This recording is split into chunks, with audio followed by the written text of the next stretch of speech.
مدافعين مم. وبعدين هتستنى ان هو ما تستنوش يجيب جون، هتستنى بس ان هو ما يخلكش الاربعه يزيدوا. انت مم. واخد بالك في مم. الماتشات دي ماشي، مم. انما انت عندك دلوقتي ماتش مم. خفيف، ادي لصلاح عشان يبقى راجل معدي الفتره اللي جايه مم. في الهداف بتاع مصر. مم. الكلام ده هيزعل حسام، بس انا بقول لك ان دي فرصه مم. النهارده. هل ان هو لو بيلاعب صلاح بيلاعب فرقه زي الجزائر او تونس او الكلام ده هتجيله الفرص دي كلها؟ هتبقى لا صعبه، طبعا. واخد بالك؟ فانا بقول ايه، فرصه للعيبه اللي عندها حلول ان انت تستغل امكانياتهم. مم. بقول لك مصطفى بيعرف يجيب جون، مصطفى فتحي، وعندك صلاح بيجيب جون، وعندك تريزيجيه، ومن ورا وعندك زيزو، والنني. وممكن النني، وممكن امام عاشور. فتوح النهارده اللي هو سمع كلامي لما انا بقول له انت عملت كام اسيست، النهارده عمل 2 اسيست مم. لاني ركز في كلامي.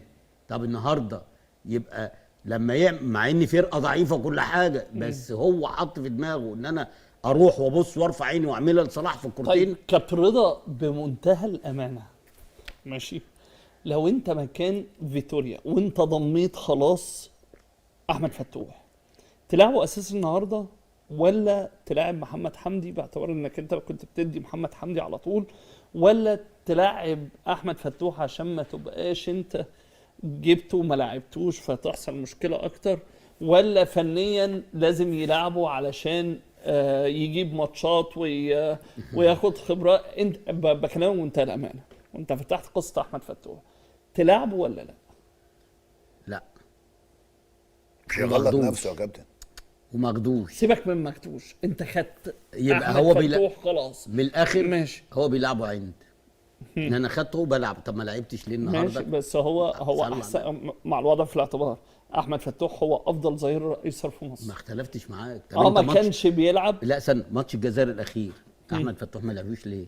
ملاوي واللي قبليه وتونس وي وي وي لا وي فتوح لعب لا ماتش ده لعب اللي هو الجزائر. زامبيا، اه واخد بالك؟ طب قبليها اكدوا لي بس قبليها ماتش محمد الجزائر. حمدي هو اللي بيلعب، وحتى لو هو بدأ بيه بيقوم جاي مغيره وملاعب محمد ايوه حمدي. ماشي، بس الماتشات الكبيره احمد فتوح يعني لا مش الماتشات محمد الكبيرة. حمدي، محمد حمدي لعيب هايل ومميز وظهير ايسر والراجل مميز. بيحبه. ماشي، والراجل بيحب. انت عارف ما ليه؟ اختلف. بس احمد فتوح هو افضل ظهير ايسر في مصر. يا عم احنا ما اختلف، ده من الكلام ده من من بطولة الأمم الأفريقية اللي فاتت، انا وقلنا الكلام ده.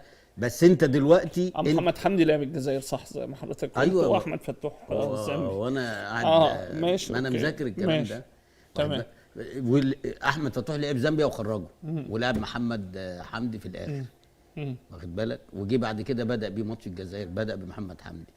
بص يعني كده بيلعب فتوح، يعني لاعب مثلا في ماتش لا ما هو الرسمي. بيلعبه في الماتش طب الرسمي هقول لك على حاجه، مش عارف في ماتش تونس ولا ماتش ايه، غضب احمد فتوح وعمل نفسه مصاب ومشي من المنتخب، وقال لك ده هو مصاب والكلام ده. لما حس ان هو مش هيلعب وبدأ بمحمد، مش فاكر، بس كان في ماتش ودي، واخد بالك؟ ناميبيا يعني. معرفش هو يا تونس يا اللي قبليه، مش فاكر، واخد بالك؟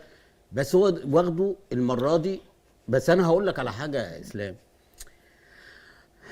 انا هاخد احمد فتوح، ما عنديش مشكله، لان انا محتاجه، لان هو احسن باك زي ما انت بتقول. السلام عليكم ورحمة الله وبركاته. كلام رضا عبد العال إن إحنا نخدم على محمد صلاح عشان يبقى هو الهداف التاريخي لمنتخب مصر، كلام مهنيا مش صحيح ومش سليم لصالح منتخب مصر. لعبة كرة القدم لعبة جماعية، مش لازما نأيد فيها لعيب على حساب التاني مهما كانت نجومية اللعيب دوت. حاليا حسام حسن عمل تاريخ كبير وخده بعرقه وبجهده، وعايزين محمد صلاح بصورة طبيعية ياخد المكان ده والمكانة ديت بصورة طبيعية وبجهد بدون مساعدة من حد. محمد صلاح مش محتاج مساعدة من حد. منتخب مصر الأهم من محمد صلاح أو من أي لعيب تاني. مش هنخدم كلنا على لعيب وننسى المهمة الأساسية بتاعت منتخب مصر. منتخب مصر فوق الجميع، لازم كلنا نبذل كل الجهد لصالح اللعب الجماعي ولصالح منتخب مصر، مش لصالح لعيب بعينه أو عشان نعلي لعيب فوق لعيب. الكلام ده مش صحيح ومش هيخدم منتخب مصر. اللي هيخدم منتخب مصر فعلا إن كل لعيب يبذل أقصى ما عنده عشان يرفع علم مصر في كل المحافل الدولية بصورة صحيحة وبصورة سليمة وبصورة صحية. مش عايزين حزيات بين اللعيبة، حسام حسن يزعل ومحمد صلاح يزعل، كل الكلام ده كله ما ينفعش. اللي ينفع الحقيقي إن كله يخدم بلده كل واحد في مكانه. محمد صلاح يوصل اهلا وسهلا، ما وصلش اهلا وسهلا. عمل كتير منتخب مصر ولنفسه. بداية كل لعيب بيعمل لنفسه قبل ما بيعمل للمنتخب. وده مش عيب، ودي الطبيعي. الإنسان اللي بيعلم من نفسه ويعلم من قيمته هيعلم كل اللي حواليه. إن كنت أهلاوي أصيل من عشاق الرياضة المصرية، من عشاق محمد صلاح، من عشاق حسام حسن، ادينا لايك واشتراك، والسلام عليكم ورحمة الله وبركاته.